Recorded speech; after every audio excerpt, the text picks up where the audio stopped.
Have you ever gotten robbed of the credit you thought you should deserve? Or has there ever been a time where you worked in a group and someone tried to give you the credit you deserve, but instead it went somewhere else? Now, if you're the one always getting the credit for group projects, even sometimes when you don't deserve it, feel free to skip this episode and I hope you'll come back for the next one.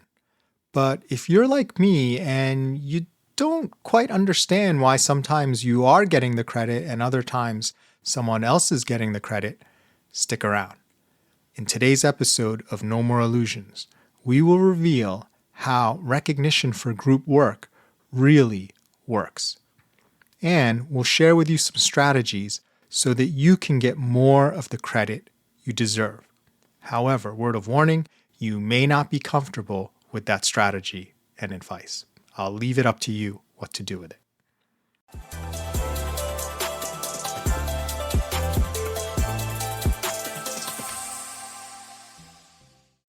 Welcome to No More Illusions. I'm your host, Joe Kwon, the Connection Counselor.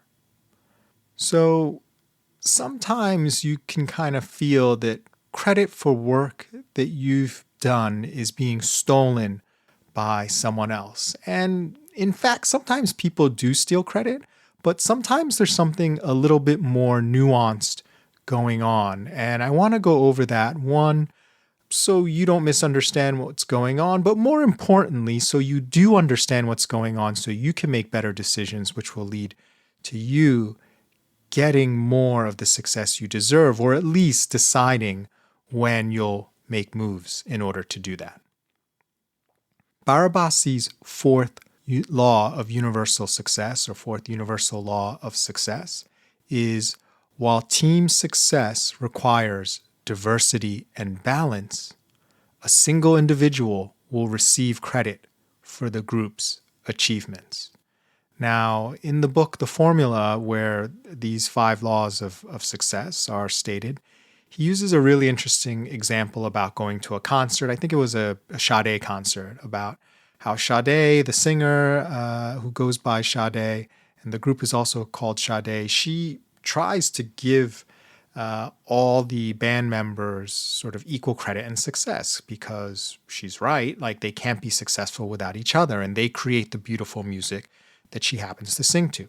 However, the author, myself, and maybe you, when you go home and you tell someone about the concert, you're more likely to give the credit to Sade, the singer, rather than, the drummer or the bassist or the guitarist, unless maybe you play that instrument yourself. It's all about Sade, even though she is only one part of the group success, the group experience that they create that was such a magical evening, if you're a Sade fan. I'm not sure I know anyone who is not. Well, how does this apply to work? Well, we do a lot of work in teams. And in teams, usually there's one visible figure who received disproportionate recognition. And, some obvious examples are, let's say, like Steve Jobs for Apple. And everyone looks to him as this Apple genius. And that's probably true. But he could not have done everything he did for Apple by himself. There were other brilliant engineers. There were brilliant marketers. There were lots of other people doing things that if they weren't there, arguably, Apple would not have been successful and become the company it is today. However, Steve Jobs is identified in my mind, in your mind, in a lot of people's minds as, the it person for Apple, and everyone else, you don't even know their names. You don't even know their names to disregard them, right? They don't even come up. This can often also happens, and they use the example of scientific papers, right, where research is often done by graduate students or junior scientists, but the lead author, right, that professor that you're working for or doing the research for, gets the credit for any brilliant discovery and maybe even wins a Nobel Prize for something that perhaps they did not even spearhead or understand as fully as the students who are actually doing the research coming up with the theories. Now, this is a cognitive simplification that we make as human beings. And what that means is when you're trying to build a brand, if you are not the recognizable face of that brand, the person who is the recognizable face will be the one who gets the credit. So that's just kind of the way it works.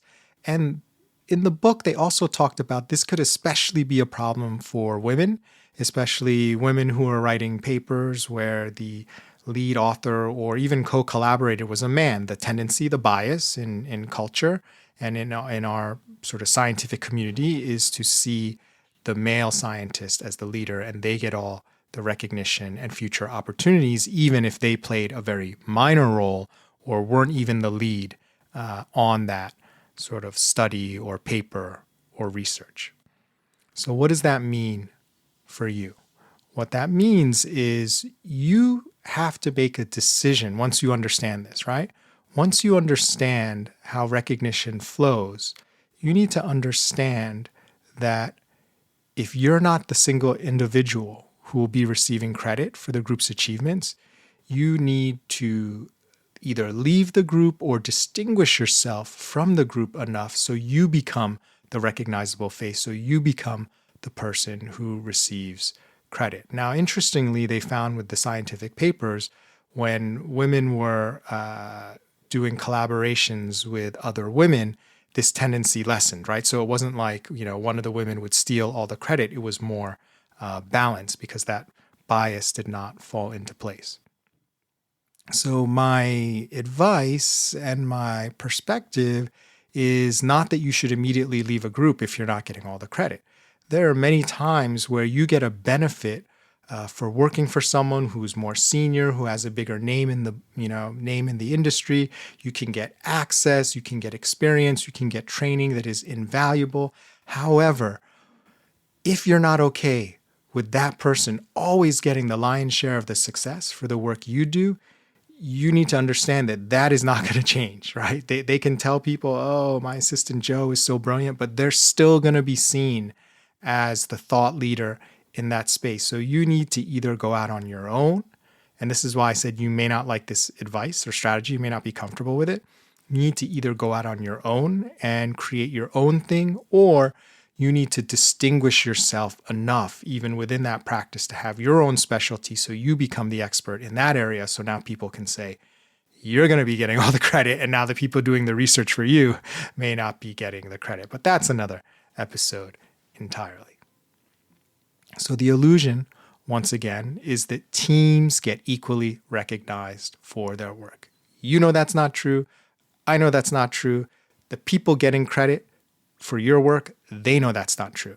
And sometimes it matters to them, sometimes it doesn't. The reality is a single individual will receive credit for the group's achievements. And the benefit, the ultimate benefit of understanding this law is that you can influence and decide where you want to go. Do you want to stay in a place where you can do great work and learn great things and get great access but not get as much of the credit? Or do you want to take the risk of going out on your own or creating something new, which also carries risk, so you can become the one who's the expert who gets the credit?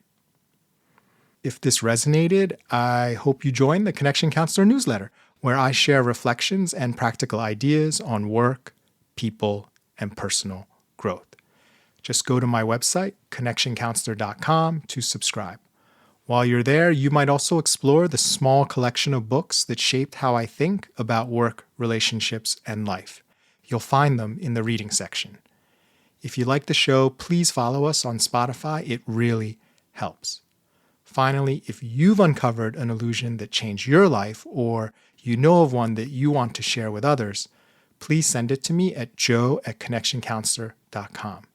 I read every email and genuinely appreciate hearing your perspective. Thanks for listening to No More Illusions. I'm Joe Kwon, the Connection Counselor. Remember, clarity reveals, illusion steals.